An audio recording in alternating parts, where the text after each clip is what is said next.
Hello everyone, this is Erik, the Asian movie enthusiast, and I think we've reached another point in this Asian horror playlist where some addendums are in order. Now again, I have seen a bunch of Asian horror movies from prior years after I reviewed those specific years in this playlist, because remember, we're going chronologically year by year, so it might be a good idea to cover some of those movies that I missed the first time around. Also, there are a handful that I have rewatched in recent months, and I kind of changed my opinion on them. So I will be discussing those as well. Now, I do have enough reviews here to fill multiple videos of addendums, so I will be doing that in the upcoming months. And then after that, I will continue the playlist as usual and cover Asian horror movies released in 2019. I'm still trying to track down some titles from that year. So let's get started. We got 7 mini reviews tonight, and as always, titles for all the movies I discuss will be listed in the description box below. So the first title this evening is The Haunted Cop Shop from 1987. This is a Hong Kong horror comedy, and the following plot synopsis was taken from the website Hong Kong Digital. Much hated police chief Shun receives a visit one day from an ex-officer who is now a monk. He has come to warn his former boss that the station, which used to be a bar and the site where a group of Japanese soldiers committed suicide at the end of World War II, will soon be overrun by the undead during the upcoming Festival of Hungry Ghosts, unless preparations and precautions are taken. A threat that Shun does not take seriously.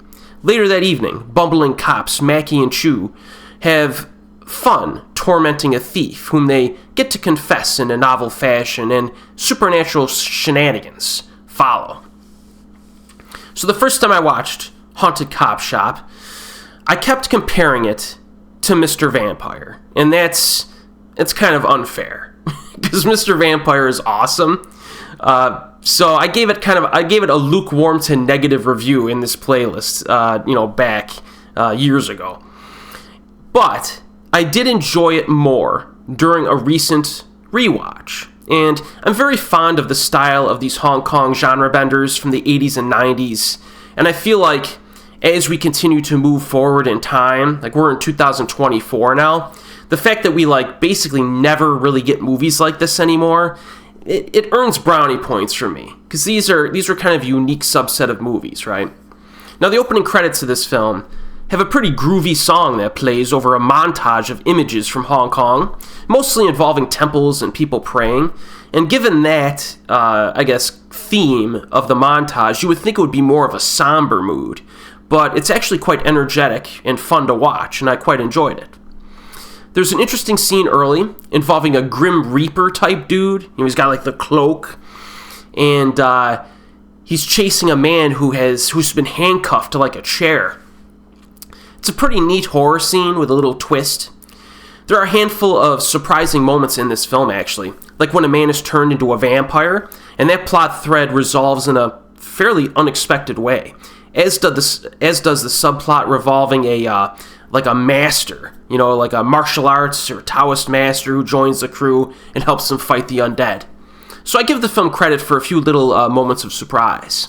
There's a scene within a ritzy bar that feels like an homage to The Shining, actually, so I kind of like that. And then there's a gunshot scene where our protagonist uses a gun. It reminded me a little bit of Indiana Jones. So there's some pretty neat little scenes in here that kind of give their own flavor to things we may have seen before.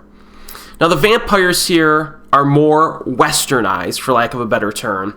We don't have the hopping vampires in this film, unfortunately. But the final confrontation with the head vampire is pretty good, albeit somewhat conventional. It's something that you would expect, even in a Western horror film in some aspects. But I do think the action horror elements, even though they're nothing exceptional, they're amusing and quite different from films that are made nowadays. This film never becomes disturbing or scary. It has a pretty light mood throughout. And the runtime is short. The film does detour into this mental hospital for 7 or 8 minutes, which felt like kind of a waste of time, but other than that, pacing is pretty good. And as an added bonus, we get a little bit of atmospheric lighting. So I changed my mind on this one. I would moderately recommend this, especially if you like that style of the Hong Kong genre benders from back in the day. And this is currently available on physical media. You can find it on eBay, and possibly some popular sites like Yes Asia might have it as well, or DDD House. And now with that said, we move on to the sequel, and that is Haunted Cop Shop 2 from 1988. Also kind of like a horror action comedy. Now this plot synopsis was taken from the website Jay's Movie Blog. In the aftermath of the first Haunted Cop Shop, a group of government officials meet to discuss how to handle the vampire situation, only to be caught in the police station with 3 of them, requiring them to call in the characters from the first movie. And after these vampires are dispatched, the decision is made to start a special Ghostbuster squad, so to speak, to deal with these vamps. Now, this sequel has a lot more blue lighting in it. That's just one observation off the bat. And it's definitely more than its predecessor. So I do enjoy that. It has a spooky atmosphere that's a little bit more intense. Now, like the first film, there's a scene that probably lasts a little bit too long. I'm referring to like the training camp scene. Like they get together and start training at it's like a police academy style scene. You know, you're like outside in like an obstacle course and stuff. It's okay, I guess, but I just felt like it lasted a bit long. Clashes a little bit with the rest of the film. But the comedy's pretty amusing in the sequel. It's quite odd at times. It is. And, it's these Hong Kong films from back in the day sometimes have some odd bits of humor in them. For example, in this film, one of the protagonists, successfully escapes the clutches of a dangerous woman vampire by fondling her breasts. So you get some moments of juvenile humor here, but it's mostly family-friendly stuff. There's some wacky physical gags and whatnot. There is a scene in an elevator that I liked where a cop pretends to be a poster on the wall. It doesn't make sense when I tell you this, but when you see the scene, it was actually kind of, I was like, oh, that was kind of a neat little gag. Chase scenes are pretty good. Again, nothing amazing here. Lots of people running from vampires. Some zombies show up, which was a nice touch. And the final set piece takes place in a sewer area with electrified water, and it's actually pretty neat. It's probably the most creative set piece from either one of these films. So this movie does end pretty strong, and I moderately enjoy it. But before we move on, I was looking at the cast and crew to these movies, and Wong Kar-wai, of all people, has a writing credit on both of these Haunted Cop Shop films. Kind of interesting and unexpected, because I don't really feel his influence anywhere here. So that was quite a surprise, but a fun fact for you. So this one, again, just like the first film, it's pretty good. I like it. If you like the style of these films, check them out. This is also available on physical media and on eBay. Now, you might be able to find them streaming as well. I think the first one might be on Daily Motion, if you want to just watch the first one streaming. All right, now, third title this evening. We started out light and spooky, but things are going to get a little bit darker with our next title. All right, we're going to Japan on this one, and that is Mai-chan's Daily Life from 2014, a Japanese horror film. Based on the popular manga by Utsuka Waita, this is a diabolical dark comedy that takes fetish violence to shocking new extremes. A young woman, Miyako, responds to an advertisement for a live-in maid and is given a job alongside the playfully alluring Mai-chan. Miyako quickly learns that house cleaning is the least of her duties, as the master and his wife use the maids as toys in their unbridled erotic fantasies. Since Mai-chan possesses the uncanny ability to recover from any injury, no matter how severe, every violent desire is indulged, and Miyako soon finds herself actively involved in Mai-chan's horrific destruction and miraculous resurrection. Pretty interesting premise. Now, it's a lower budget movie, but I do like how it was shot. They use some high contrast shots, which I mention this quite a bit in my reviews when I see it. It's when you really soup up the lights. I guess it has to do with the cinematography and the type of cameras they use and stuff like that. Where the lights seem brighter and the shadows seem darker, and I kind of like that. I like high contrast shots like that. It makes things pop, even if it feels a little bit, unreal. We do get some reds in this, both in terms of blood and interior decorations. Looks better than what you would expect given the budget, which had to have been pretty low. There were also some fade-outs and fade-ins, as well as some staggered editing at times. It's a visually engaging movie. Now, the violence and depravity, which this movie sells itself on, it's satisfying if you're into that sort of thing. It includes a sufficient amount of gore and torture.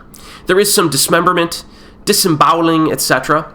Some moments are sufficiently wince-worthy, but there are other Japanese horror films that are more extreme than this, for sure. For example, there's a gore scene that's like vaguely similar to one from Naked Blood, the Hisayasu Sato film, which is commendable. But the execution's not quite as shocking or as good, in terms of like the gore effects and like the tone and stuff. So the important thing to know, I think, is that none of the violence in this movie is really intended to disturb you, in my opinion. At least I didn't get that vibe from this movie. Like, the acts of horror do have a bit of an edge, but there's quite a bit of black humor interspersed here. Some of it lies in the acting and delivery of lines. There's like a blood mopping scene where Mai hides her regenerated finger in one such example. I also laughed out loud during the tongue scene. Quite ridiculous. Now, we do get some scenes that involve perverted behavior, like forcing the maids to lick milk from bowls on the floor. There's a bit of nudity in it. There's also some sadomasochistic stuff here, because Mai always comes back for more punishment. It's almost like similar in some ways to Tomie, but it's far less like dark in its tone. Like, she almost enjoys being tortured and killed in this case. I'm sure some people would have trouble sitting through this movie, but if you're at all familiar with like Japanese or Hong Kong exploitation films, you'll be fine. You will. This is not high-class entertainment. It's just kind of like trashy, demented fun, but I did enjoy it. Only 63 minutes long as well. Now, availability on this one, I got it on DVD. All right. Now we continue with this darkward trend in tone. And it's gonna, we started goofy fun, spooky, and we got a little bit dark, and now it's just gonna, we're falling off a cliff. So our next 4 titles are within the same franchise, and they are very violent, nasty, and exploitative. And they also range quite a bit in terms of overall quality. So, stick with me here, all right? And the first one is, of course, Men Behind the Sun, 1988, Hong Kong exploitation horror.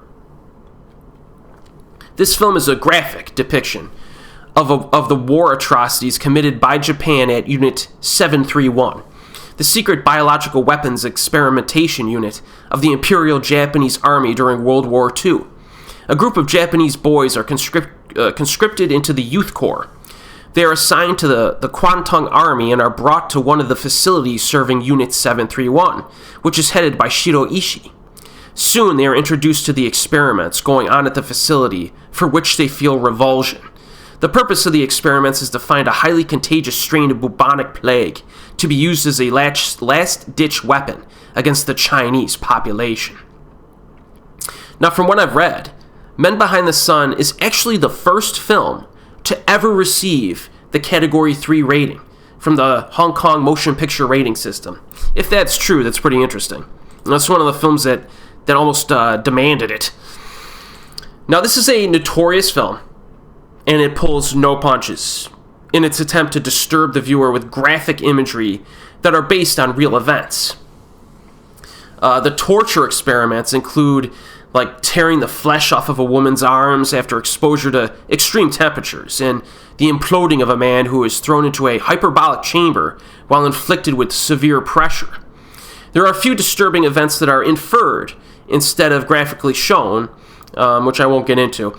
Yeah, so it's a little bit of a mix, but it's really going for like the exploitative feel here, I think.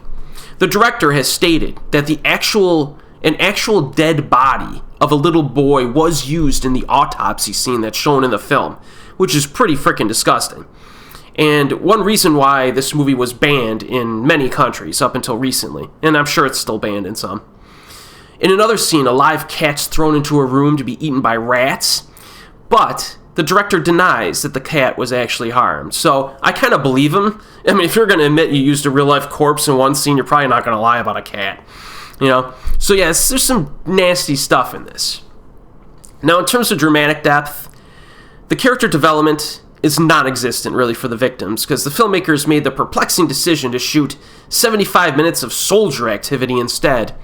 And the fact that this gore film involves children characters is pretty edgy. It kind of keeps you in it, but the interaction's pretty dry, and none of the characters are really that interesting. There is a bit of rivalry within the Japanese army, but you only get so much out of that. There's a pretty good escape sequence in the snow early on, and a better escape sequence near the end, involving military vehicles. And these added little bits of action do help to mix things up. Acting is generally good, and I like the winter weather atmosphere. So, you know, the first time I saw this movie, and this is another one that I'm reviewing again in this playlist, I just kind of found it to be kind of a low-grade, boring film where the acts of violence would only give me an upset stomach. That's how I would have described it. I thought it was more disgusting than disturbing, and I still kind of feel that way. But after a second viewing, I do appreciate the film a little bit more. I do think it is exploitative, but it has balls and more than enough nastiness to deserve its notorious reputation. So I would say, like, if you're a normal viewer of, you know, horror movies, Asian horror movies, you may want to skip it. You know, but if you know what you're getting into and you enjoy watching like gore films and stuff that has more of an exploitation vibe, it is worth watching. But it's one of those films that I will not be revisiting that often on a regular basis. So I give it a pass grade, I guess I could say. Now, the availability of this one, it's on Blu-ray. Most of the films in this franchise are on Blu-ray, actually, which is quite surprising. Now, I'm going to continue with all three of the sequels in this, and I will tell you, even if you don't think these films are for you, stick with me a little bit here, because things might get a little interesting for you. So the next film here is, of course, Men Behind the Sun 2, Laboratory of the Devil, from 1992, another Hong Kong exploitation horror movie. In the spring of 1935, Japan established a secret base, Unit 731 in Manchuria, where many innocent Chinese, Korean, and Mongolian people were killed in grotesque experiments. An idealistic young doctor, Morishima, is horrified by the experiments being performed in the camp. And when his fiancée arrives, disguised as a Chinese prisoner, he sets out to liberate the camp. So I will say this right off the bat. It's a bad idea to watch this sequel immediately after the first film in the franchise, because the gore is very similar to the first film. You know, we get another nasty autopsy scene, I believe involving a real corpse again, this time a woman, and then another autopsy scene after that involving an older man, I believe. So, I mean, it's like, man, guys, you're really just like going to the well here, you know? Then we get a scene involving freezing arms and ripped off skin, just like the last film. So at this point, I'm like, man, this is really a rehash. It just feels completely unnecessary. I just saw this stuff in the first film. The romance subplot is even more boring than the kids in the first film. And Godfrey Ho directed this one, even though he did not direct the original. So if you're familiar with this director, you would probably expect a complete lack of craftsmanship, and that's basically what you get here. You can actually appreciate the original film more, though, if you decide to watch the sequel immediately after, because the connecting tissue in between the violence is even weaker in this one. And the filler is simply boring to watch. It makes it feel even more exploitative.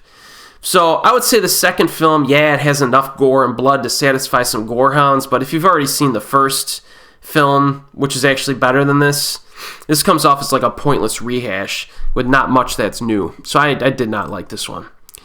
But Men Behind the Sun 2, Laboratory of the Devil, is also on Blu-ray.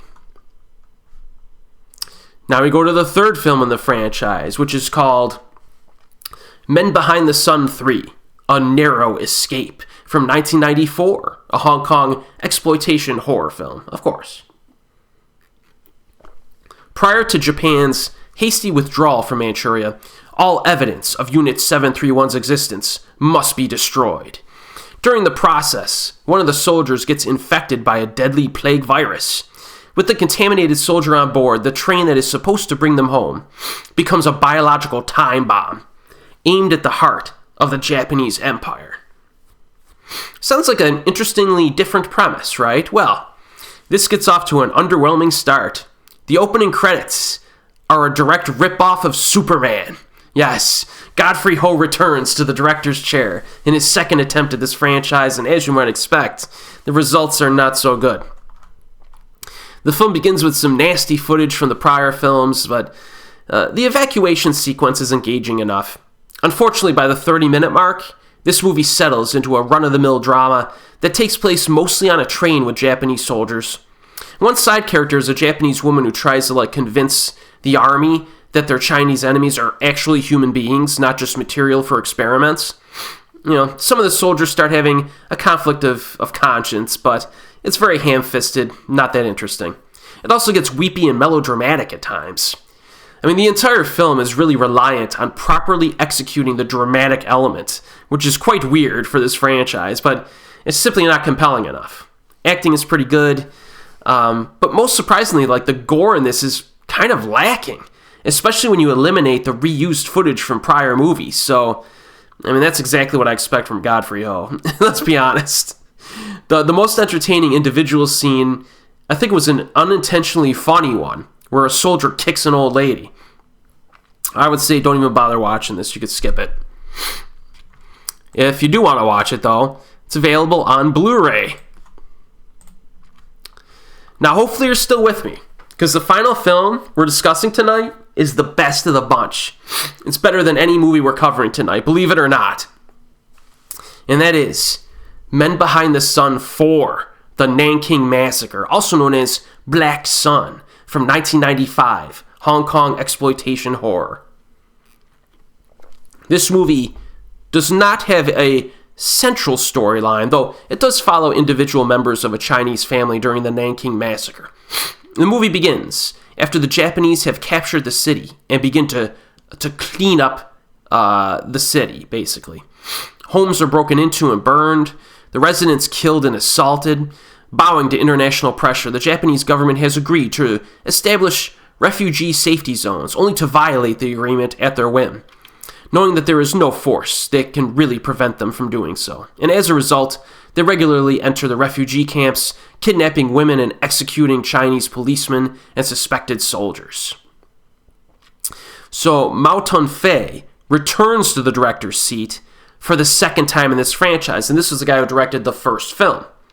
And you could see an immediate improvement here when compared to parts 2 and 3 of the franchise. So we get a brief narration at the opening, tells us about the war situation, and then we're thrust into the horror as the Japanese military walks the streets of Nanking, killing Chinese soldiers. They continue to perform their cleanup campaign, as they call it, of the city, doing all kinds of horrific things to the citizens there. And a few main protagonists emerge from this chaos, and that's a young Chinese uncle and 2 little kids. Now, the filmmakers do a good job of portraying this dreadful situation, even if we limit ourselves to the dramatic storytelling aspects. Yes, there's some actual good exchanges of dialogue in this movie. The production values are good, and it feels like a proper war film, like an actual good quality film. Now, on top of that, we get lots of bloody violence and even some nasty gore on top of that. So it hits both different aspects of what you want in a film like this. There's one scene involving a pregnant woman, and it's just absolutely vile. There's a harrowing nature of events that's expressed in less graphic scenes as well, like the continued execution of monks and mass execution scenes involving citizens. And there's also an impressive scene where they burned hundreds of dead bodies on a shore, and they didn't use CGI for this scene. And, I'm sure they were props, not real dead bodies in this particular case, but it still was pretty... The scale of this movie is kind of crazy when you think about it. I guess you could say it does get a little bit repetitive because the body count in this film is massive, but there is actually some suspense earned, and you're not sure if the uncle and little kids are going to live through this. So the filmmakers splice in some actual black and white footage of shocking events in order to drive their points home as well. And this is one of those notorious films that I think actually elevates itself to being a notch higher than simple exploitation by actually being disturbing and contributing a good overall quality. It's the best film of this franchise, and I don't even think it's close. Very nasty stuff, though. It is. So if you have a strong stomach, I would strongly recommend this. I would almost say you should just watch this one first. These films aren't, you can watch these films in any order. But I say start with the best one first, and that's this one, in my opinion. And it's available on DVD. I couldn't find a Blu-ray for some reason, which was quite odd. It's also on Amazon Streaming, and I think the Amazon Streaming version is the uncut version. Just compare the run times always to make sure that's true. But yeah, I was kind of surprised how good Part 4 was. Well, good as in effective. So that concludes my Asian Horror Addendum Part 4. The other 3 addendums are included in the playlist, which I include in the description box below. You could just look down the playlist, pick whatever year you want to see. It's Asian horror movies from the 70s. You could look at those videos. If you want to look at the stuff from the 90s, there's videos on them. And then you'll see the addendums kind of wedged in there. So, yeah. If you've seen any of the films that I've covered tonight, let me know what you think. And if you decide to watch any of them, especially some of the more notorious ones, I'd be interested in knowing your thoughts. But as always, folks, I'll see you next time.